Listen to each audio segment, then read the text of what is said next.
Hi everyone, this is Shelly with Shelly's Images, and today I wanted to talk to you a little bit about something new that we're offering at the store for you with our digital stamps.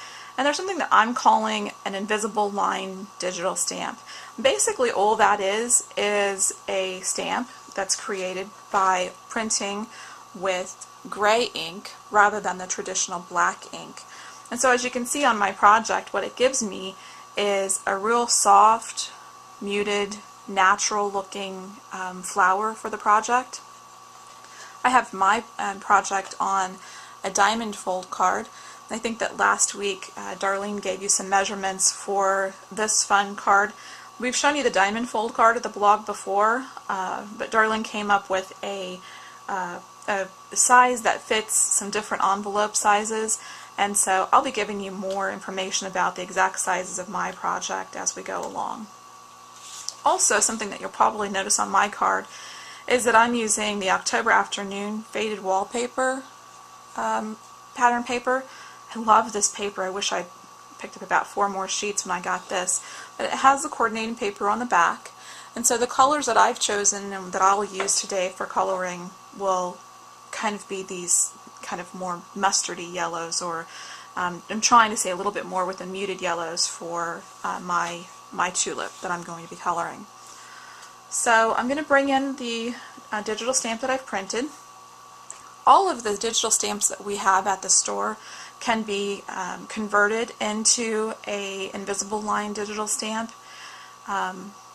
If you order the Tulips image, the invisible line will come right to you as part of that zip file. If you have ordered the Tulips in the past and you'd like to get the invisible line, just send me an email and I'll be sure and send that off to you. But any of the stamps that we have can be converted and are available to you like this with just an email to let me know that that's what you're interested in. This image is printed off, like I've talked about before in some of my Copic coloring videos. I printed it off on the Cryogen White paper from cutcardstock.com. It's an 89-pound cover cardstock called Curious Metallic, and it's what I use when I'm coloring and working with Copics. So a lot of people ask me about that when I go places, which papers I like to use the most. I'm just going to color one of the tulips for you today, just to kind of show you how the process works. I'm going to use the E50. I'm also going to use YR20, Y21, Y17, Y24, and possibly maybe a little bit of the colorless blender as we go along. And I'm going to use them in that order. So to start off with, I want to just get the paper wet and lay in a base coat of this E50. One of the things that you'll learn if you're new to Copics and you haven't done a whole lot of coloring is that the paper and the colors will react differently when the paper is wet. So that's kind of what I'm doing here. I want to be able to blend and soften the edges, and so if I lay in a base coat of this E50, it just gives me a nice base to start working with. So the next thing I'm going to go to is the Y21. And I'm going to start to think about where the petals go back behind and where there would be some shadow. I'm also going to try to give some shape to the flower as I go. And one of the things with the invisible stamp, the invisible line digi stamp, is that since most of these lines are going to disappear, it becomes more important that you add the nice, good shadows to show the shape of the stamp itself. So from the Y21, I'm going to go ahead and go to Y17. I skipped the YR20. I'm going to come back to it in case you're catching me in that little fib I told you about what order I was going to use. So again, I'm just going to think about where the petals go back behind, where they kind of fold back, and this little piece back here is going to be darker because he's back behind. One of the things I have found that is helpful with using the invisible line digital stamps, this is Y21 by the way, and I'm just going to do a little bit of blending to kind of see where we are.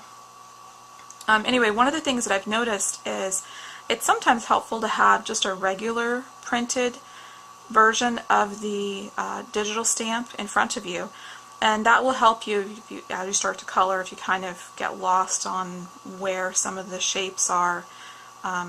Having the regular printed Digi stamp in front of you will help.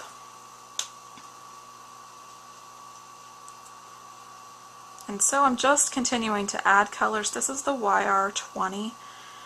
I'm trying to leave the areas at the edge of the petal where it will meet up with the back petal. I'm trying to leave those very light as I go, again, because I want to save that shape of the flower and make sure it's not lost.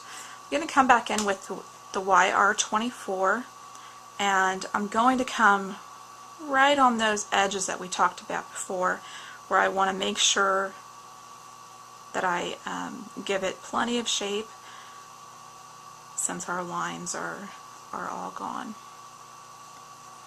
And like I said, this YR24, it's a little bit kind of darker than what you might expect with a tulip, but I'm trying to stick with those papers on my pattern paper. This is Y21. I'm going to blend a little bit.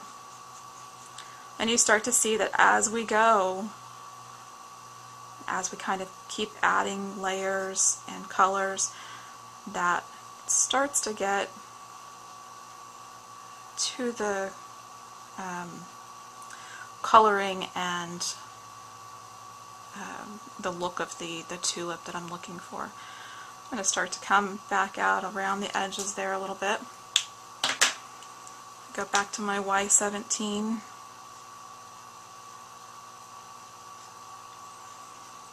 And at home when you're doing this, you can spend more time on it and get everything just perfect, but this just gives you a basic idea of how I colored the digital stamp and kind of how the lines began to disappear. Now I'm taking the Y21, I'm going all the way around and covering those gray lines around the edges, kind of giving it, you know, a nice finished off look on all of those edges. And hopefully you can start to see, you know, how that really comes together for you and you have that nice shape. I'm going to come back in with E50, and I'm just going to kind of hit those ends a little bit again, maybe soften them out a little bit.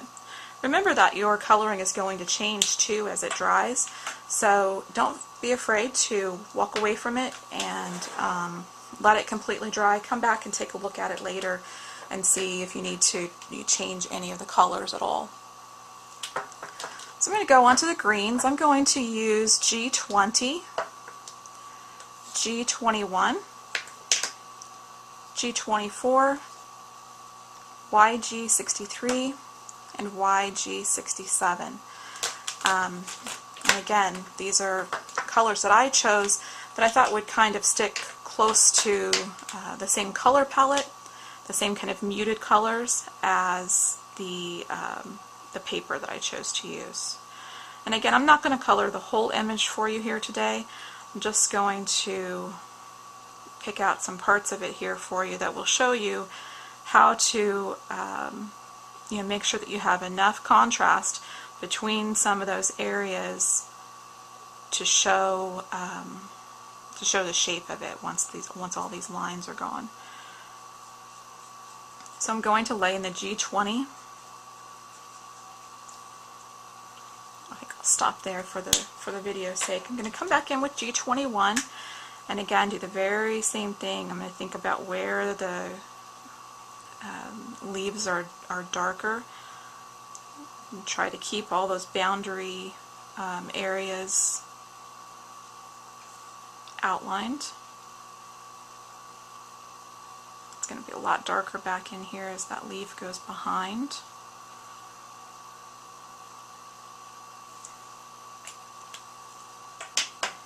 I'm going to come in with G24.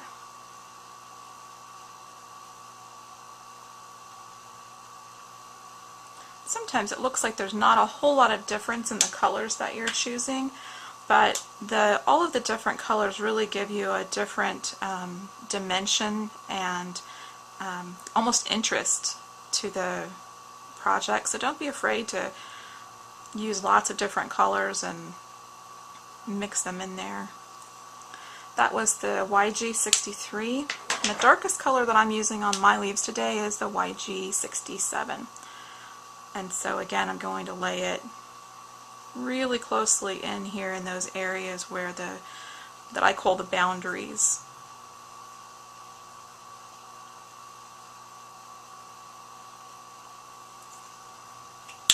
And so then I can just start to work back. I think I'm going to go back to my G21 and begin to blend it all out. This is one of my favorite parts of the Copic coloring, is seeing those colors begin to blend out and look so pretty when they all come together. This G21 is really the I would call it the color that I want to end up with seeing the most, the major color on the leaves that I'm doing. So I'm adding more of it. Okay, I'm going to go back to the very lightest, the G20, and just blend everything out. And again, now I'm starting to think about covering up all of those gray lines that are part of the invisible Digi. And it's not necessary that you cover them all up completely, but it just helps to you know, give it that look that we're going for with the invisible Digi stamp. Okay, I think I'm going to stop there with the coloring. I think that gives you an idea of how you can work with the invisible Digi stamp. On my project, I told you I would give you a little bit more information. I made my card to measure 4 by 5.5, so it fits into an envelope that's 4 3/8 by 5 3/8. The base that you start out with is 5.5 by 12, and mine is scored at 2, 4, 8, and 10. And on the video I will give you a link that goes back to both Darlene's tutorial that she's done on this card and also my tutorial, so you can have some more information on how to do those folds. But it's really, really fun because it stands up. The person that you send it to can stand it up on a bedside or on a coffee table, and it becomes a pretty little display piece. Also, on my project, to get my flowers to stand up, I use the scrap dots by Helmar, and they're awesome. They, you know, you can make your own little pop dots, and you know, depending upon how much you push it down or leave it raised up, they'll dry that way and hold it up nicely for you. The other product that I use that I love on this particular project is my little flower shaper. I got this from Jones Gardens, and I'll try to maybe put a link on the blog for you too. But basically, on this kind of rubbery mat, it just gives you the ability to roll it around and kind of shape flower petals and leaves, so that when you turn it over, you can see it kind of starts to raise up. A little bit hard to see maybe on the video. And I'm trying to be a little bit careful because my paper's still a little bit wet. If you're doing this, you'll want to wait until your paper gets nice and dry before you try to you know, bend the leaves and the petals too much. Also, another cautionary note on this, because this is 89-pound heavier cardstock, be sure that you really take your time and kind of start out in small circles and go bigger and bigger and bigger, and just easily work your paper into the shape that you want. That way you won't end up with little creases and you know, kind of distort your shape that you're looking for. And that is not fun to do after you've done all the coloring and have it all pretty the way that you want it. So I hope you liked the little introduction into the invisible line digital stamps. Remember, Any stamp that you order can be made into an invisible line. Just place your order at shelleysimages.com, and then you can, in the comments area or in a separate email, just tell me that you're interested in having the invisible line Digi stamp, and I will convert that image for you and get it sent off to you. You will need to remember that different printers work a little bit different as far as the coloring, so if you would happen to get the stamp and print it off and decide it's still a little bit too dark, again, just email me and I'll lighten it up for you and send it back out to get it just perfect for you and the projects that you're doing. So enjoy making this project, and we can't wait to hear from you.